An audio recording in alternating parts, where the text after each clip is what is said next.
भूमवार्ता भूम परिसरातील घडामोडीविषयी माहिती देणारे यूट्यूब चॅनल। आद्य परम सद्गुरू स्वामी शिवानंद दादाजी परिवार या परिवाराची श्रेष्ठ अशी गुरु परंपरा आहे। आद्य शंकराचार्यांपासून ही गुरु परंपरा सुरू झालेली आहे किंवा त्यांची परंपरा आहे। आद्य शंकराचार्यांचे शिष्य त्रोटकाचार्य, त्यांचे शिष्य कमल भारती आणि कमल भारतींचे शिष्य गौरीशंकर महाराज। आणि मग हे गौरीशंकर महाराज हे नर्मदा परिक्रमा करणाऱ्या 5000 साधूंचे प्रमुख होते। या गौरीशंकर महाराजांचे शिष्य खंडव्याचे केशवानंद दादाजी, जुना आखाडा खंडव्याचे केशवानंद दादाजी हे त्यांचे शिष्य होते। आणि खंडव्याच्या केशवानंद दादाजींची जी पुढची परंपरा आहे, हरिहर घोले, रेवानंद सरकार, त्यानंतर भक्तानंद स्वामी आणि सिद्धानंद महाराज यांची परंपरा आज संपूर्ण महाराष्ट्रभर नव्हे तर संपूर्ण भारतभर शिवानंद दादाजी या गुरु परंपरेच्या ज्ञानाचा आणि भक्तीचा प्रचार प्रसार करत आहेत। या शिवानंद दादाजी परिवाराचे महाराष्ट्रभर अनेक दरबार या प्रचार प्रसार कार्यासाठी कार्यरत आहेत। त्यामध्ये पिंपळनेर तालुका साक्री जिल्हा धुळे येथे मुख्य दरबार असून या संपूर्ण दरबाराद्वारे नियंत्रित महाराष्ट्रभर नवे देशभर अनेक शिवानंद दादाजी परिवार यांचे दरबार आहेत। शिवानंद दादाजींचं जे कार्य आहे किंवा दादाजी संप्रदायाचे जे कार्य आहे त्याचा प्रचार प्रसाराचं हे भक्तगण कार्य करत आहेत, त्याचा प्रसार करत आहेत।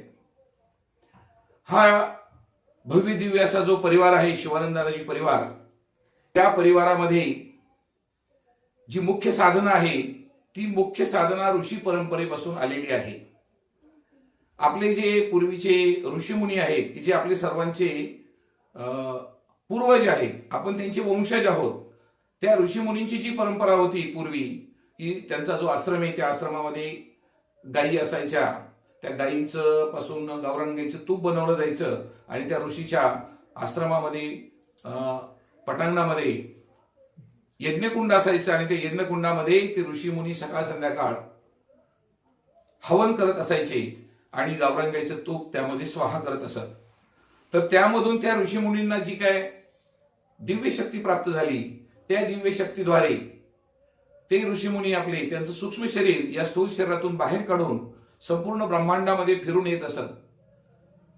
तर अशी ही जी काही दिव्य शक्ती त्यांना प्राप्त झाली ती केवळ यज्ञाच्या द्वारे, नामस्मरणाच्या द्वारे त्यांना प्राप्त झालेली होती। आणि हाच धागा या शिवानंद दादाजी परिवारामध्ये पकडून शिवानंद दादाजींनी, आमचे परम सद्गुरू शिवानंद दादाजींनी यज्ञ ही साधना की जी लोप पावत चालली होती त्या यज्ञ साधनेला पुन्हा पुनर्जीवित केले।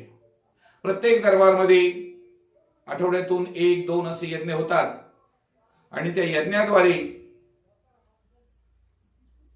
केवळ देवी देवताच नव्हे तर विश्वाचं जे काही परमधाम आहे किंवा विश्वाची जी काही परमसत्ता आहे त्या परमसत्तेपर्यंत या यज्ञाद्वारे देवी देवता अधिक जो परमपिता परमात्मा आहे तो प्रसन्न केला जातो। आणि मग या यज्ञाद्वारे जी काय प्रचंड शक्ती की ज्याला आपण तपोबल म्हणतो, ते तपोबल जे यजमान असतात त्या यजमानांना ते प्राप्त होत असतं। अध्यात्मामध्ये तपोबलाला फार किंमत आहे। जसं व्यवहारामध्ये पैशाला किंमत आहे तसं अध्यात्मामध्ये तपोबलाला किंमत आहे। अध्यात्मामध्ये जर तुमच्याकडे तपोबल असेल तर तुमची आध्यात्मिक प्रगती चांगली होते। परंतु जर तुमच्याकडे तपोबलच नसेल तर मग ज्ञानेश्वर महाराजांनी म्हटलंय की तपे विन दैवत दिदल्या विन प्राप्त भुजे विन हित कोण सांगे। म्हणजे जर तपोबल तुमच्याकडे नसेल तर तुम्हाला दैवत प्रसन्न होणार नाही। आणि तपोबल प्राप्त करायचं असेल तर सर्वात राजमार्ग म्हणजे हवन किंवा यज्ञ। यज्ञ करून त्यामध्ये आपण हवन सामग्री टाकून आपण स्वाहा केल्यानंतर, ती हवन सामग्री स्वाहा केल्यानंतर आपल्याला जी ऊर्जा प्राप्त होते, जी एनर्जी प्राप्त होते किंवा त्यालाच आपण तपोबल म्हणू, जे तपोबल प्राप्त होते ते तपोबल अतिशय अनमोल असतं। आणि मग ते तपोबल शिवानंद दादाजींच्या तपश्चर्येतून आमच्यासारख्या यजमानांना प्राप्त झालेलं आहे। त्या तपोबलाच्या द्वारे आम्हाला परलोकाची म्हणजे जे काय या मृत्यू लोकाच्या वर जे काही लोक आहेत 21 खंड आहेत, या परलोकाची प्राप्ती होते, नामची प्राप्ती होते आणि मग त्यातून पुढे आध्यात्मिक प्रगती आपली होत असते. तर अशा प्रकारे यज्ञ ही मुख्य साधना असून मग प्रत्येक दरबारमध्ये शिवानंद दादाजींची आरती, अभिषेक, त्यानंतर दादाजी संप्रदायानुसार भजन सत्संग, त्यानंतर बाकीचे जे काय ज्ञान चर्चा वगैरे किंवा ज्ञानदान वगैरे किंवा ग्रंथाचं वाचन वगैरे हे सर्व चालत असतं.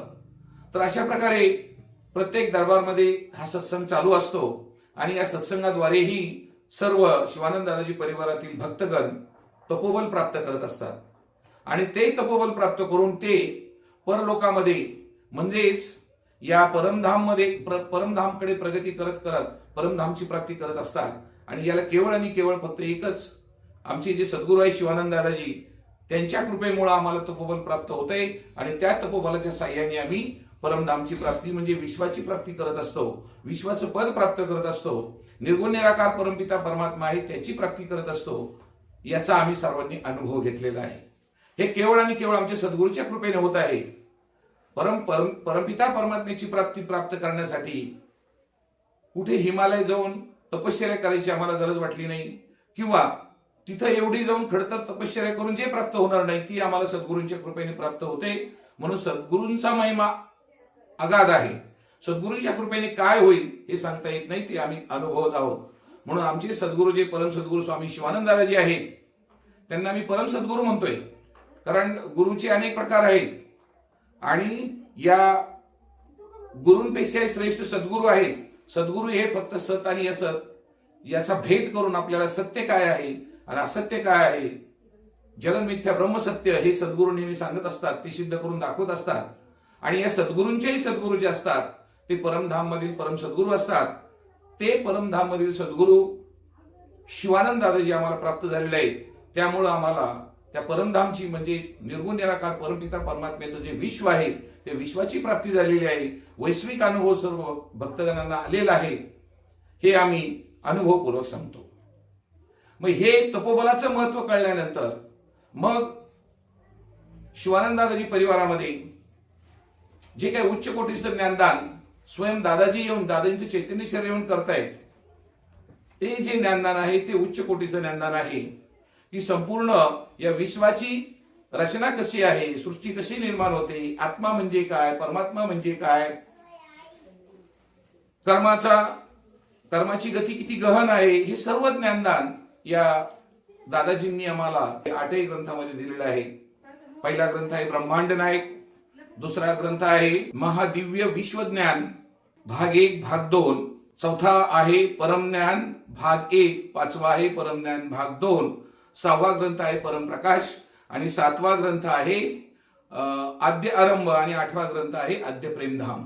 तर हे जे 7-8 ग्रंथ तयार झालेले आहेत, या सर्व ग्रंथांमधून अतिशय उच्च कोटीचं विश्वात्मक, कदाचित विश्वाच्याही बाह्य पलीकडचं म्हणजे अनंत विश्वांचं जे काय ज्ञान आहे मल्टी युनिव्हर्स, तर त्या मल्टी युनिव्हर्स म्हणजे अनेक विश्वांचं जे काय ज्ञान आहे ते ज्ञान आम्हाला प्राप्त झालेलं आहे. आणि ते ज्ञान कुठेही नाही, कुठल्याही ग्रंथात सापडणार नाही असं ज्ञान आम्हाला दादाजींच्या या ग्रंथामध्ये प्राप्त झालेलं आहे. ते उच्च कोटीचं ज्ञान प्राप्त झाल्यानंतर आम्ही सूक्ष्म चिंतन केल्यानंतर, ध्यानधारणा केल्यानंतर आम्हाला शिवानंद दादाजींच्या कृपेने अल्पावधीत ध्यानधारणेमधून आम्हाला विश्वात्मक नव्हे अनंत विश्वात्मक, की ज्याला महाविश्व म्हणूया आपण किंवा ज्याला आद्य विश्व म्हणूया, त्या सर्वांचा आम्हाला अनुभव आलेला आहे. ते सर्वांमध्ये त्या सर्व विश्वामध्ये आमचे गुरुबंधू गुरुदेवांच्या कृपेने सूक्ष्म शरीरासह जाऊन आलेले आहेत. तो परमानंदाचा अनुभव त्यांनी घेतलेला आहे. तर असा हा उच्च कोटीचा अनुभव, असं हे उच्च कोटीचं ग्रंथांमधलं ज्ञान आणि असे उच्च कोटीचं चाललेलं अनेक दरबारामधून चाललेलं कार्य, हे म्हणजे एक भारतामध्ये, महाराष्ट्रातीलच नव्हे तर संपूर्ण भारतामध्ये एक अध्यात्मामधला एक सोन्याचा मुकुट म्हणूया आपण, असं शिवानंद दादाजींचं कार्य चालू आहे. आणि असे हे शिवानंद दादाजी हे सिंपल लिव्हिंग हाय थिंकिंग, जे दिसायला साधं राहणीमान, त्यांच्या त्या बहिरंगावरून आपल्याला समजणार नाही की शिवानंद दादाजीचं अध्यात्म एवढं खोल आहे, सखोल आहे आणि एवढं उच्च कोटीचं आहे. परंतु त्यांच्या जवळ गेल्यानंतर जसं सहवासात राहिल्यानंतर सर्व समजून येतं, तसं त्यांच्या जवळ गेल्यानंतर, त्यांचा रुद्राक्ष धारण केल्यानंतर मग सगळ्या अनुभूती यायला लागतात. म्हणून अध्यात्मामध्ये अनुभव श्रेष्ठ आहे. कारण कितीही ग्रंथ वाचले तर ते कोरडं पांडित्य होतं, परंतु त्या ग्रंथातील त्या शब्दानुसार, ते ओव्यानुसार किंवा त्या अभंगानुसार आपल्याला अनुभव येत नाही, तोपर्यंत आपण कोरडे असतो. परंतु शिवानंद दादाजी सारखे जर गुरु परम भाग्याने आपल्याला जर भेटले तर निश्चितच याची देही याची डोळा पाहू भक्तिमुक्तीचा सोहळा हा अनुभव आल्याशिवाय राहत नाही. केवळ आपल्याला स्वर्ग नरकाचाच अनुभव येतो असं नाही, तर आपल्याला जे 21 खंड आहेत किंवा 21 लोक आहेत त्याही लोकांचा अनुभव येऊन परमधामचाही अनुभव विश्वात्मक येतो. आणि विश्वात्मक अनुभव आल्यानंतर मग आपल्याला हे जगन्मिथ्या आणि ब्रह्मसत्य हा अनुभव निश्चित आल्याशिवाय राहत नाही. एवढंच मी या निमित्ताने सांगतो. आणि हे शिवानंद दादांचं जे कार्य आहे, हे कार्य अतिशय जोरात सुरू आहे. अतिशय जवळजवळ संपूर्ण महाराष्ट्रभर 50 ते 60 हजार त्यांची शिष्य आहेत. त्यामध्ये दिव्य दृष्टीधारक आहेत, त्यानंतर त्यानं अनेक अनुभव घेतलेले लोक आहेत, परलोकात जाऊन सूक्ष्म शरीरात जाऊन आलेले दिव्य दृष्टीधारक आहेत. परंतु जसं कुठलाही पदार्थ खाल्ल्याशिवाय त्याची चव कळत नाही, तसं शिवानंद दादांच्या संपर्कात आल्याशिवाय अनुभव कळत नाही. आणि तो अनुभव आम्ही सर्व 50 ते 60 हजार शिष्यगण संपूर्ण महाराष्ट्रभर नव्हे भारतभर आम्ही तो घेत आहोत. आमची कळकळ एकच आहे की हाही अनुभव इतरांनीही घ्यावा. जसा आम्ही आनंद घेतोय तसा इतरांनीही आनंद घ्यावा, म्हणून आमची तळमळ आहे. म्हणून सर्व जे कोणी अध्यात्मामध्ये प्रगती करत आहेत, जे जिज्ञासू आहेत, ते सर्व जिज्ञासूंना माझी विनंती आहे, तुम्ही कोणत्याही संप्रदायाचे असा, कोणत्याही धर्माचे असा, परंतु जर तुम्हाला आत्मसाक्षात्कार किंवा ब्रह्मसाक्षात्कार करून घ्यायचा असेल, जर तुम्हाला कुंडलिनी जागृत करून घ्यायची असेल, जर तुम्हाला सप्तचक्र जागृत करून घ्यायचे असेल, जर तुम्हाला विश्वात्मक अनुभव घ्यायचा असेल, तर जरूर आणि जरूर तुम्ही शिवानंद दादांच्या संपर्कात या. त्यांचा मुख्य संपर्क पत्ता आहे पिंपळनेर, तालुका साक्री, जिल्हा धुळे. त्यानंतर महत्वाचे दरबार त्यांचे जे आहेत, दादाजी धाम, हडपसर, पुणे, आणि शिवानंद दादाजी दरबार, केडगाव, नगर. अशा प्रकारे महाराष्ट्रभर अनेक दरबार आहेत. तर हे सर्व कार्य जोमाने चालू आहे. उच्च अध्यात्म कोटीचं जे काही ज्ञान आहे ते सगळीकडे त्याचा प्रचार प्रसार चालू आहे. तर या ज्ञानाच्या वाहते गंगेत सर्वांनी सहभागी व्हावं आणि या ज्ञानामृताचा आणि या आध्यात्मिक अनुभवाचा सर्वांनी लाभ घ्यावा, असं मी सर्वांना आवाहन करतो आणि माझे 2 शब्द थांबवतो. जय श्री स्वामी शिवानंद दादाजी.